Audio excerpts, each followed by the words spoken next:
Media మిత్రులందరికీ నమస్కారం. మీ ద్వారా రాష్ట్ర ప్రజానీకానికి ప్రచారం చేసుకోవడం రేవంత్ సర్కార్కే చెల్లింది. ఇంత చేసినామని చెప్పడం పద్ధతి, కానీ అంతకుముందు మాట్లాడినప్పుడు వాళ్ళు ఎన్నికల మేనిఫెస్టోలో పెట్టినప్పటి నుంచి మొదలు పెడితే ఉదరగొట్టినటువంటి ఉపన్యాసాలన్నీ, ఆ బడాయిల మాటలన్నీ ఎన్ని, ప్రతి రైతుకు వాళ్ళు నొక్కాడించి చెప్పింది, ఒక్కాడించి చెప్పింది, నొక్కి చెప్పింది, ఒక్కాడించి చెప్పింది. ప్రతి రైతుకి ఇస్తామన్నారు.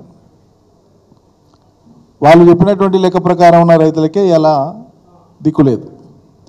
వాళ్ళు చెప్పిన ఫిగర్ ప్రకారంగానే 22 లక్షల మంది రైతులు 17,000 కోట్ల రూపాయలు. మొదలు చెప్పింది ఎంత? 40,000 కోట్లు. ఆ తర్వాత 31,000 కోట్లు. 31,000 మంచుగడలా గరిగిపోయానా 17,000 కోట్లకు.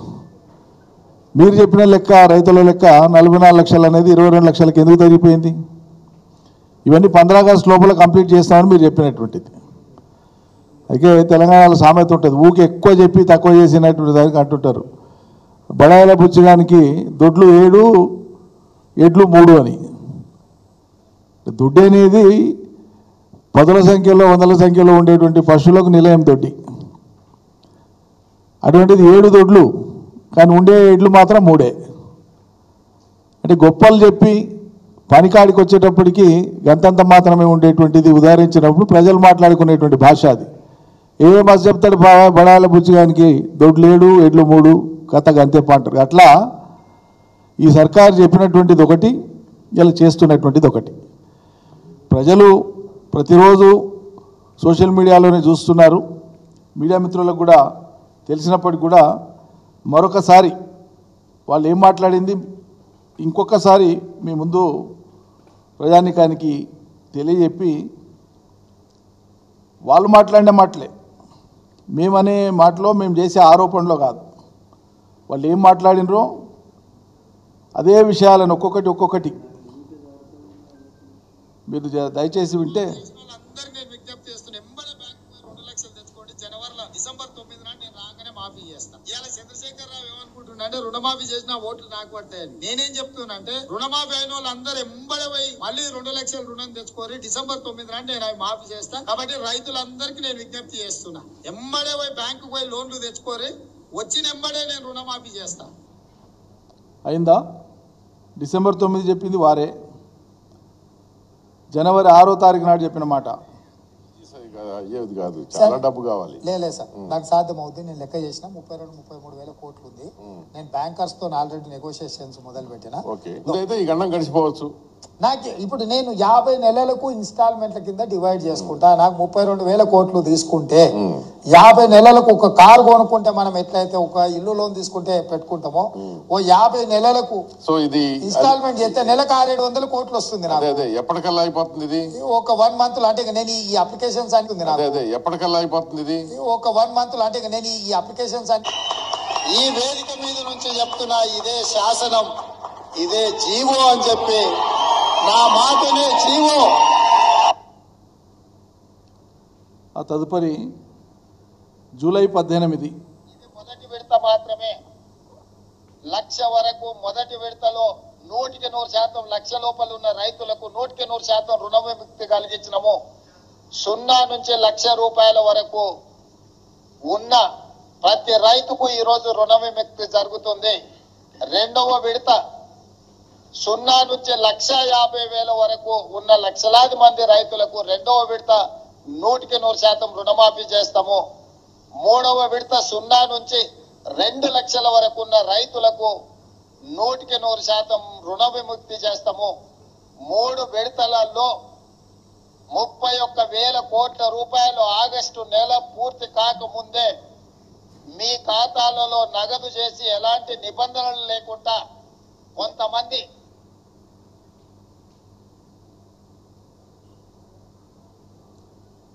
జూలై 28న అమెరికా పోయే ముందల 14 తారీఖు వరకు నేను విదేశీ పర్యటనకు వెళ్తున్నా.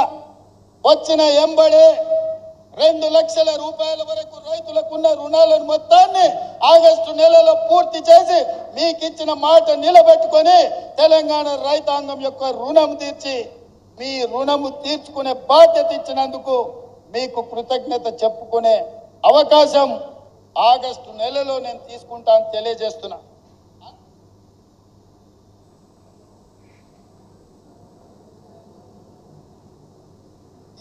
నరసింహస్వామి అన్ని దేవుళ్ళ మీద ఆనగా మాటిస్తున్నా 15 ఆగస్టులో మీ సమయం కూడా కదా 2 లక్షల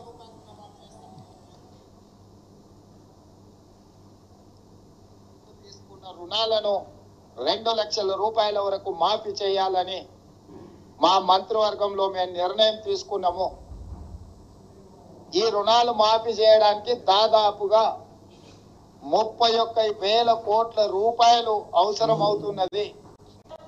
జూలై 18న మొదలు పెడితే ఇవాళ 15 ఆగస్టు సరిగా 27 రోజుల్లో 18,000 కోట్ల రూపాయలు రైతుల ఖాతాలోకి బదిలీ చేసిన ప్రభుత్వం పార్టీ ఏదైనా ఉందంటే ఈ దేశంలో అది కాంగ్రెస్ పార్టీ.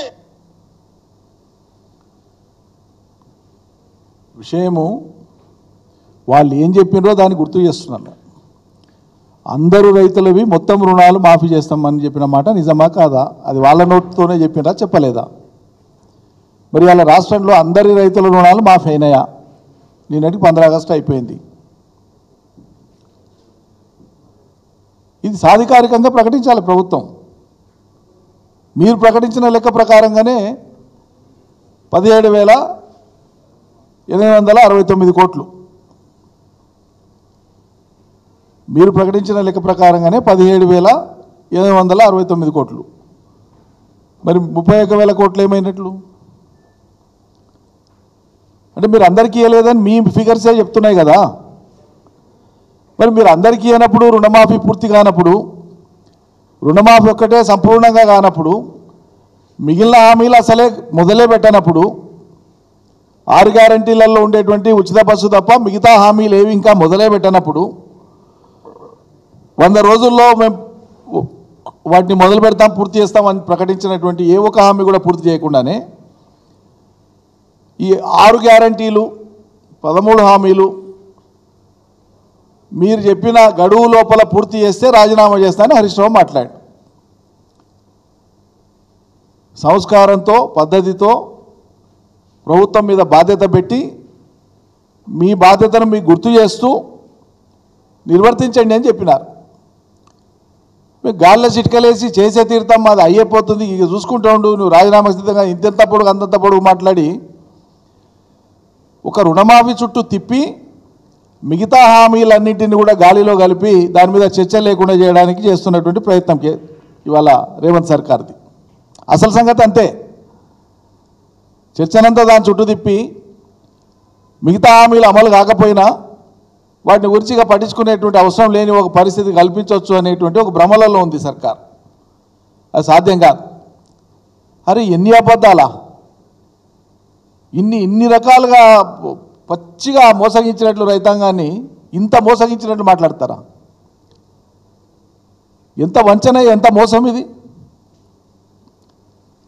అసలు అందులో ఏమన్నా పోటీ పెట్టాల్సి వస్తే అబద్ధాలతో మోసాలతో ప్రజల్ని ఏమైనా చేయొచ్చు అనేటువంటి అంశం మీద కనుక అవార్డు ఇవ్వాల్సి వస్తే ఈ సర్కారుకు అభినవ గోబెల్స్ అని అవార్డు ఇవ్వాల్సి వస్తుంది. అభినవ గోబెల్ సర్కార్, రేవంత్ సర్కార్. లేనిది భ్రమింపజేసి కల్పించుకొని ఇది అయిపోయిందని దబాయించి మాట్లాడడం అనేటువంటిది. ఈ దిశగారానికి ఏమైనా రాజీనామా చేయి ఇంకా అని మాట్లాడతాం హరీష్ రావు. పూరా మాట్లాడే దాంట్లో భాష, పద్ధతి, మర్యాద ఏదైనా ఉండాలి కదా. నీ హామీలే పూర్తి కాకుండా అసలు ఆ మాట అడగనికే హక్కు లేదు మొట్టమొదలు. దానికి దుర్భాషలు, సంస్కారహీనమైనటువంటి భాష. 7 సార్లు ఈ రాష్ట్రంలో అత్యధిక మెజారిటీతో వరుసగా గెలిచినటువంటి శాసనసభ్యుడు, మంత్రిగా చేసినాడు, అశేషమైన ప్రజాదరణ ఉన్నటువంటి నాయకుల్లో ఒకరు. మాట్లాడేటప్పుడు కనీసం పద్ధతి, సంస్కారం ఉండాలి కదా. ఇష్టమైనట్లు మాట్లాడితే ఎట్లా?